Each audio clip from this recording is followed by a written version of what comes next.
everyone, I'm Marlie Hall. Welcome to the show that covers the culture like no other. Joining us today, a panel of experts to give us their unfiltered opinions. We have LGBTQ activist Gwendolyn Rogers and legal expert Nick E. Smith. Thank you so much for joining us. A number of trending topics to cover today, so let's get right into it. We start with this story making waves on the chicken scene. And no, it's not another Popeye story. So Chick-fil-A will no longer make donations to charities with anti-LGBTQ views. The conservative chicken chain says they're restructuring their philanthropic efforts, not trying to be politically correct. Here's a statement a Chick-fil-A spokesperson gave to the Christian Post. Take a look. It says, "Our goal is to donate to the most effective organizations in the areas of education, homelessness, and hunger. No organization will be excluded from future consideration, faith-based or non-faith-based." So Chick-fil-A is the third largest fast food chain in the U.S. with over $10.5 billion in sales this year, a lot of that coming from the Black community. The company's conservative stance has not affected their profits. So were people really mad, Gwen, at Chick-fil-A in the first place? So I think one of our great leaders for Black America said, chickens always come home to fry, roost, something like that. No, I'm joking now. No, but I think that, look, chicken's always going to sell, right? And as somebody who literally went to college in the state where Chick-fil-A was founded, we were always going to eat chicken sandwiches. But where we are as a people and where as a moment, as like just Black, LGBT, et cetera, we're here to expand the accountability for these chains, right? Because it's one thing to boycott Chick-fil-A for their anti-LGBT bias. It's another thing to boycott them and not think about the fact that they employ Black and brown bodies, LGBT bodies, et cetera. So when you are not walking into a Chick-fil-A, like you're also cutting hours from, Black and brown bodies who are disproportionately, underpaid and, underemployed sometimes in the fast food industry. So I think that, while people are always concerned, I think people haven't always been paying attention to the red tape at the bottom of like who the overall, franchise owner is donating to, because there's Black-owned independent and LGBT-owned independent Chick-fil-A's, right? Mm-hmm. But you don't know where you're sending your franchise dues that all of a sudden they're funding Focus on the Family or funding Salvation Army that doesn't want to do anything for LGBTQ youth or actually everything against these people's existences. So I think, I'm happy to go get a chicken sandwich finally. It was a long, hard, tough road. So this has changed your mind. Now you will patronize Chick-fil-A. I mean, look, I think it's kind of alleviated consciousness, right? I think that there's a million brands. Where we are in this industry, everything that is touched by capitalism, everything that is touched by consumerism is tainted to a certain extent. So I think with this nod, we'll see if it comes, to play, because as the CEO of GLAAD alluded to, like, we don't know. Like, they've made these promises before. Like, you don't know until you get down to the bottom line of who's in the boardroom at the table deciding where to send the sponsorship check. But I think that this is a great moment. I think that other companies, if they're smart, they'll kind of listen and see that you can shift the social and legislative tide in this way, and we'll see. And I would love to get back to the Polynesian sauce. So there you go. Throw that in there. So, Nick, do you believe that this is just a matter of capitalism? I mean, they said they're not trying to be politically correct here, but what do you make of it? Yeah, so I think the beginning of this was in 2012 when the COO basically said that gays should not be married. That's what he said, and then there was a critical mass of folks basically having an uproar. Mm-hmm. So for me, it's a reminder that our dollars really matter. Where's our money going? So we can like the chicken sandwiches, but I think we should also have a consciousness about where our dollars go. To me, I don't see a big difference. You can pull out $1 million from a charity, contribution, but the reality is, after 2012, their profits went up by about $1 billion+ after the controversy. Mm-hmm. So where are we spending our money, and do we really care? And is it just a segment of the population caring about the civil rights of LGBT folks? We all need to care. So to me, it's a wash. Wow. So considering the chicken wars this summer, do you think this is an attempt by Chick-fil-A to gain some ground here? Oh, I mean, look, everyone is trying to, like I said, when the chickens come home to roost, everyone's trying to, position their hen house, okay? And I think that between the Chick-fil-A and the other, the chicken wars, of course, they're trying to go for this publicity in the soundbite. bite to be, ironic. but people or literally people are watching, right? And people are still going to buy, but like the way the money is going, the way I think it's a good nod, but we need to continue to hold accountability for those measures, right? Who are you donating to? Who are you supporting? Are you pushing anti-LGBT, hell, anti-Black, anti-immigrant policies, when this is literally who's walking in your doors, who's literally frying the chicken and taking the orders? Yeah. And you mentioned the Salvation Army earlier. They'll be losing out on some money, but they do help about 30 million Americans every year of all races and all sexual orientations. So let me say, I have a gripe with that because what you don't know is LGBT activists. Before I left Atlanta, I organized for LGBT against Black LGBT youth homelessness in Atlanta specifically, like organized to get money for the city of Atlanta to pay attention to that. And the Salvation Army specifically turns down beds to children who come from same-sex homes and or any LGBT, like they specifically will not, and the irony of that, of an organization who is literally, who's determined for salvation. I thought it was come as you are. So I don't know. I think it's good that they lost that type of money. I'm not saying, I think, at the same time, I don't want to play, politics with people who actually are getting help, regardless of which side of the spectrum they land on, because all those people that they help still need to be helped. But they should also know, and that their conscience should also come with those dollars, especially these religious organizations that don't pay tax. Well, Chick-fil-A might be changing the way they spend their billions, but one thing will stay the same. A spokesperson says they will remain closed on Sundays, in case you were wondering. So let's move on to a company that proudly celebrates the queer community. Out Magazine has announced its prestigious annual Out 100 list, and they've named Young M.A. Rapper of the Year. This makes her the first LGBTQ rapper to land the cover since Out Magazine was founded in 1992. Here's a clip from her most popular song, Ooh Ooh. Brother told me fuck 'em, get that money, sis. You just keep on running on your hungry shit. Ignore the hate, ignore the fake, ignore the funny shit. So Young M.A. released her first album, Her Story, in the Making, in September, and made her acting debut this season on the hit show Mr. Robot. But for a long time, the rapper said she did not want to be labeled. Why do you think that is, Gwen? Well, look, I think, first of all, I think it was, ooh. Okay, all right, you just set me straight on that. Okay, somebody's a Young M.A. fan. Yeah, well, actually, I've been in the game for a while, but you don't know, I was also a hip hop hype person back in the day. Okay. And so there's been a growing number of traditionally people who are not cis men in the industry, right, and who literally want to build their cachet, right, get their credibility on literally the fact that they're an MC that can murder anybody on the mic, right? And so I respect where Young M.A. is coming from for wanting to be recognized for her talent. I respect for her calling her album Her Story, for expanding the concept of what being a woman is, and that visibility and owning her womanhood in a way. I identify as non-binary myself, they, them, even though I went to Spelman College, is where my gender is. But like to be able to see a full spectrum, like this is a woman too, a Young M.A. with her grill and her ooh and your girl, right? And I think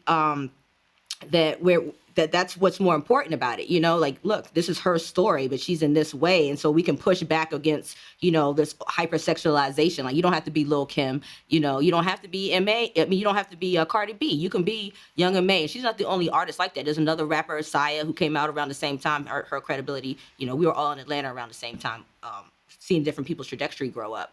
And so I'm kind of excited to where she's shifting this conversation. And I hope that, people like Young M.A. and other, MCs, who don't show their gender in a traditional way, continue to get that shine.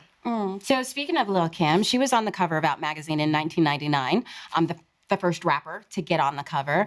So do you think there is a difference between a gay icon and actually having a gay person on the cover? Oh, absolutely. And I think Young M.A., part of me, is a shining example of you being yourself. And I see myself as an ally, and I'm praising folks who are in the community, another community, for standing up and speaking out. She is a great model for young LGBT folks across this country, and she should be praised for all of her work in the industry. She's a pioneer.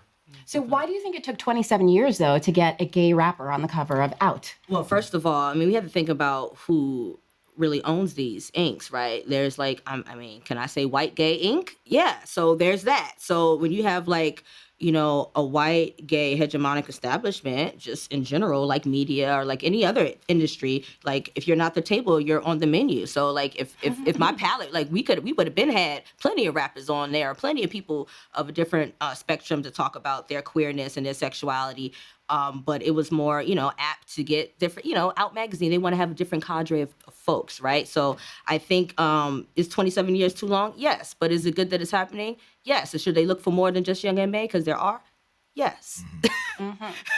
Well, kudos to Young M.A. for the honor. I hope her visibility encourages others to be comfortable and proud to express who they are as well. So just ahead, politicians may be using hip-hop as a pawn, and Akon and Kanye want to remix the system. We'll see you right back here after the break. Nice.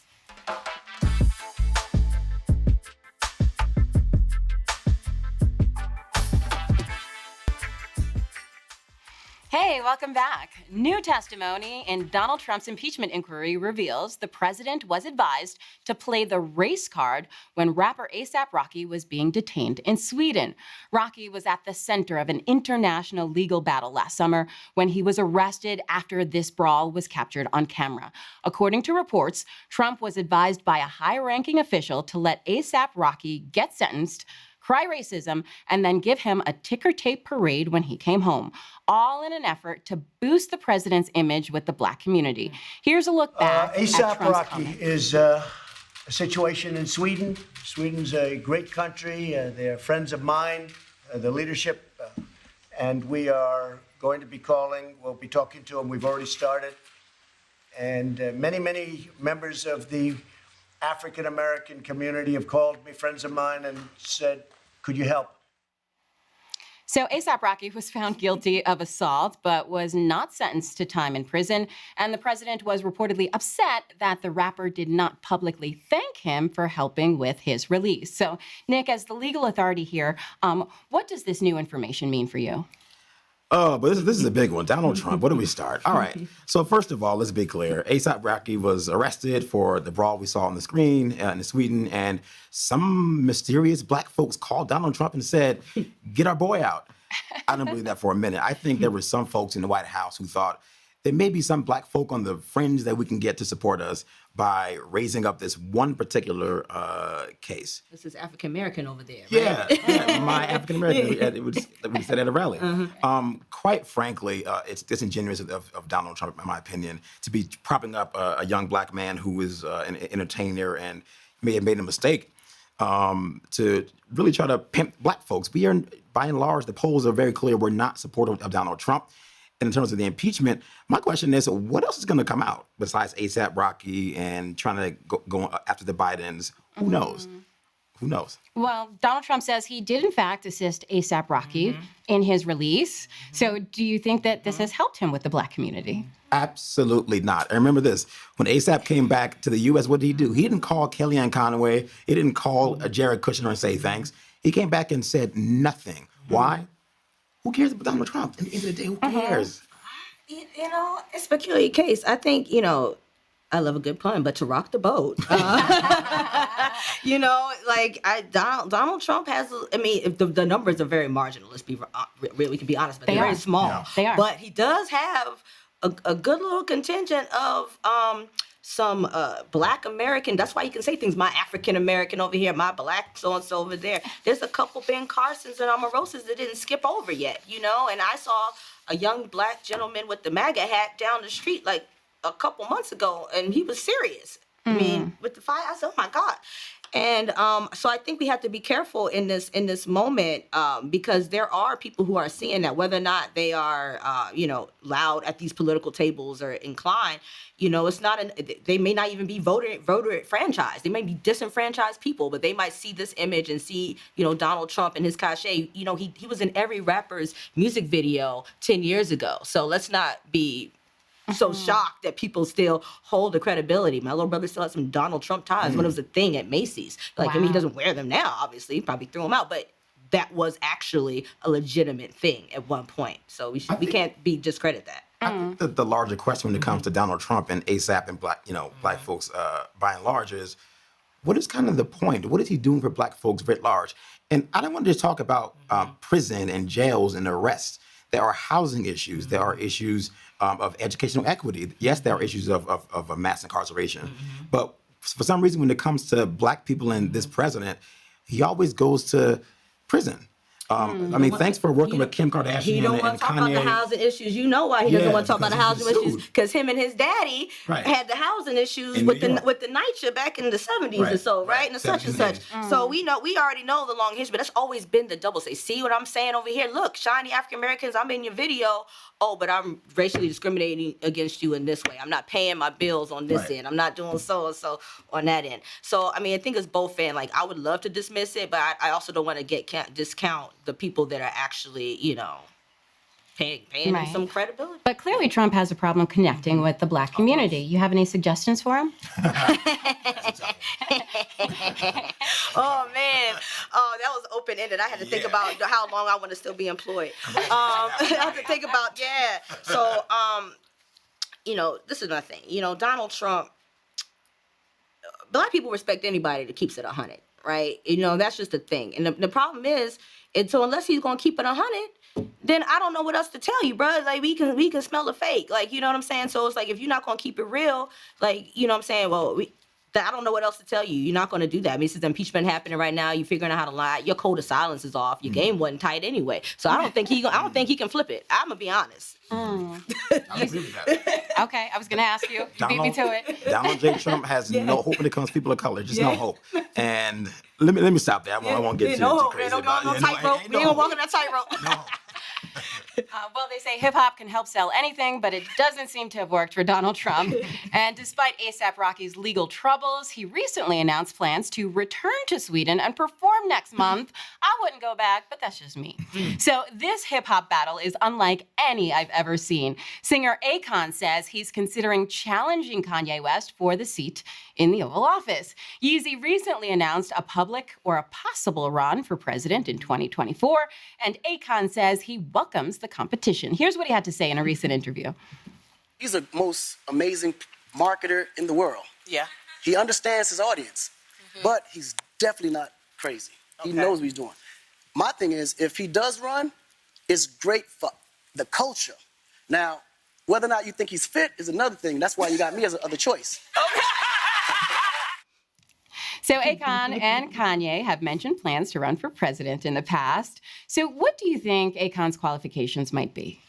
He's above 35 and he's an American citizen. So he's legally qualified to be a candidate for president. But he has had some legal issues. Yeah, so those are the bare minimum qualifications. Now, the question is, why are we talking about entertainers being president? We got somebody in the White House right now who is an entertainer and a real estate person. I'm in the government space, and I've watched the presidency since I've been interested in politics. And the reality is, you can't just want to be president on a whim. The reality is, you got to understand how government works and what is your mission. Are you running for president to change systems, or are you running to be an entertainer in chief? And we have enough of that right now. We don't need any more entertainers in chief. We need someone who understands the plight of those who have been left behind for generations. And while I respect Akon's work in Africa in terms of helping to build infrastructure across the continent, You question his motives.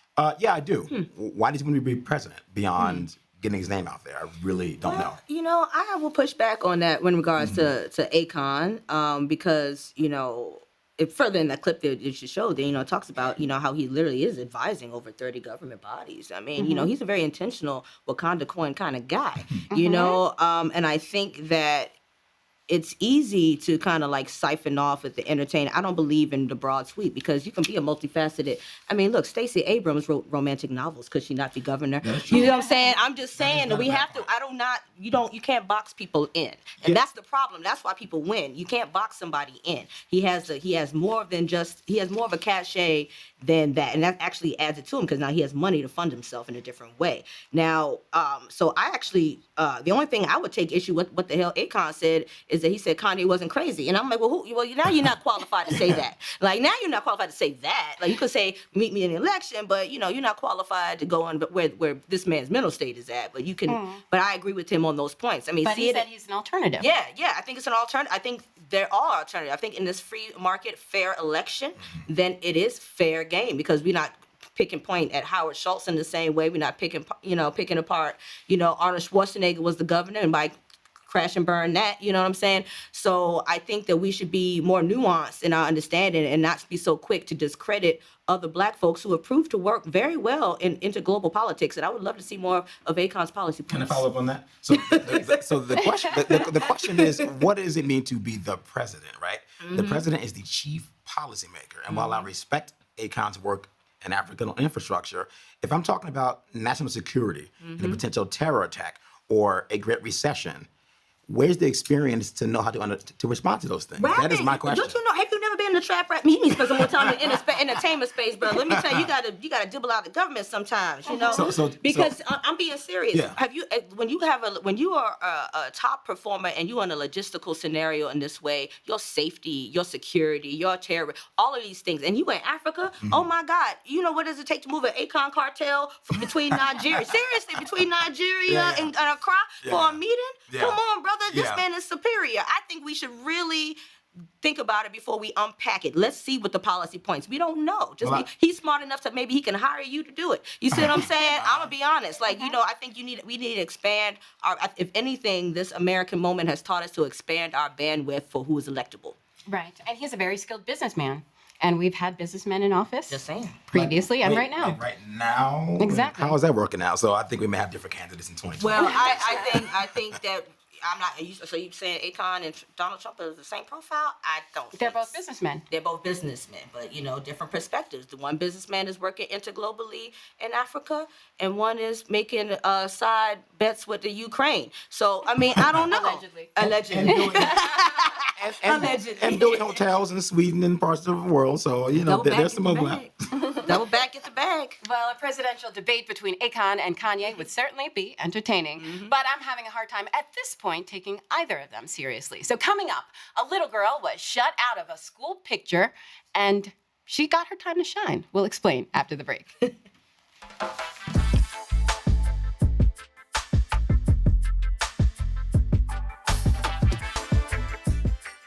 So Picture Day is a huge tradition for grade school students, but it was devastating for one 8-year-old girl from Michigan.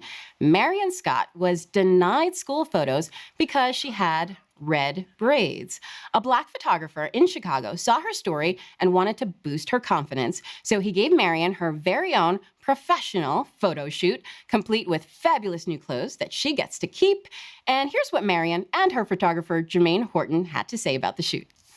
Thank you, and I appreciate it, and I love the support. I loved it so much that I actually brought one of my old school pictures with me. Let's take a look at it. I'm scared. Can we bring it up? Oh my goodness. Yes. Well, it's not as good as Marion's photo shoot, but it is what it is. So I think we have one more pic. Let's take a look at that. Oh, is that Nick? Get that? I don't know. Is that Nick? That may. How old were you in that picture? In what grade? 17, 11th grade. Oh, okay. A little older than Marion, but.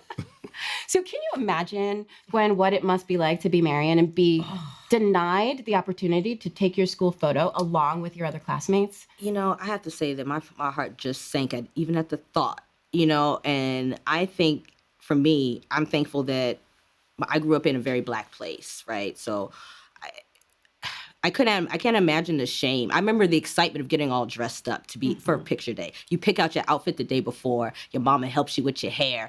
Okay, your mama helps you with your hair. Very important part of this story. You know what I mean? And you're ready to go. Everyone's ready. And you're thinking about who's going to get one of your pictures when you get the pictures done.